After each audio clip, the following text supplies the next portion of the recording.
à fait, aujourd'hui c'est l'inauguration de votre nouveau Saint-Sébastien.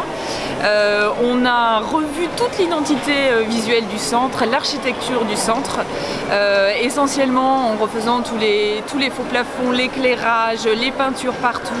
Et on a utilisé comme fil rouge l'art nouveau nancéen et la célèbre école de Nancy, en utilisant notamment des matériaux tels que le cuivre, le verre que vous voyez autour de moi, les végétaux, les panneaux végétaux, 14 panneaux végétaux ont été installés.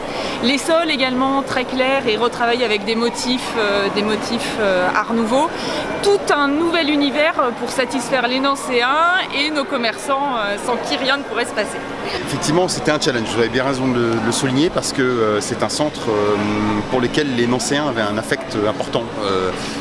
C'est un centre qui date de 1976, donc 40 ans cette année, et de génération en génération, on pratiquait ce centre et on s'était habitué à ce centre.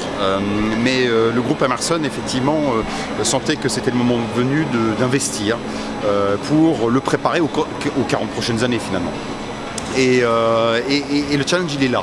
C'est-à-dire que quand on a un affect pour un centre, quand on le connaît depuis toujours, le changer radicalement peut vous perdre, peut être inquiétant.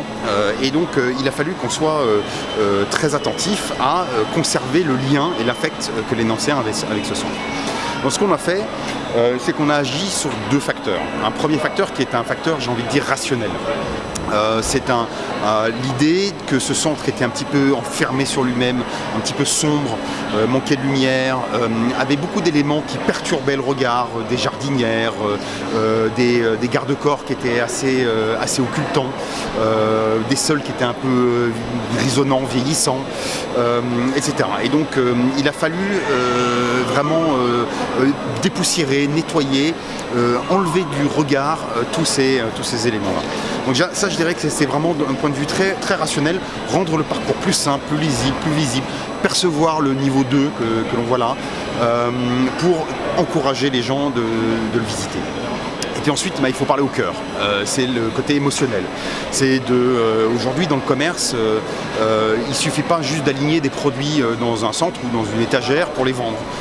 Il faut raconter une histoire, il faut embarquer les gens, il faut leur donner du service, il faut leur souhaiter la bienvenue, etc. Donc on a raconté une histoire. L'histoire qu'on a racontée, elle était assez évidente finalement. On a pris un élément de fierté de la ville, des Nancéens, qui est cette école de Nancy, et on a pris quelques codes et on les a transformés, on s'en est inspiré, et c'est pour ça que vous allez retrouver dans le parcours à la fois des motifs qui sont inspirés de l'école nancéenne, inspirés des végétaux. Vous allez retrouver des matériaux, vous allez retrouver du cuivre, on va retrouver du marbre, on va retrouver du verre, du végétal. Donc beaucoup d'éléments qui sont inspirés de cette école-là et qui sont transposés ici, mais d'une manière très contemporaine, encore une fois pour que l'investissement soit pérenne et durable et que ça ne se démode pas. Mina Design Strategy est une agence de design globale, donc on a chez nous des gens de marketing, des designers graphiques qui sont des spécialistes de la marque, de l'identité visuelle, de la signalétique, et des architectes d'intérieur qui sont vraiment des spécialistes du commerce. Et ces trois compétences-là travaillent ensemble sur la plupart des projets qui sont à l'agence. On est à peu près 35 personnes, mais on travaille partout en France et partout dans le monde, puisque 60% de notre chiffre d'affaires est fait à l'international.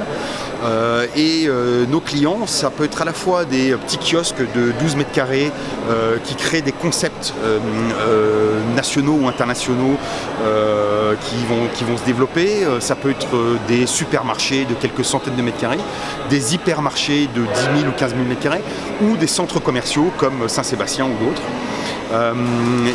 Effectivement, aujourd'hui, on travaille beaucoup avec le groupe Emerson.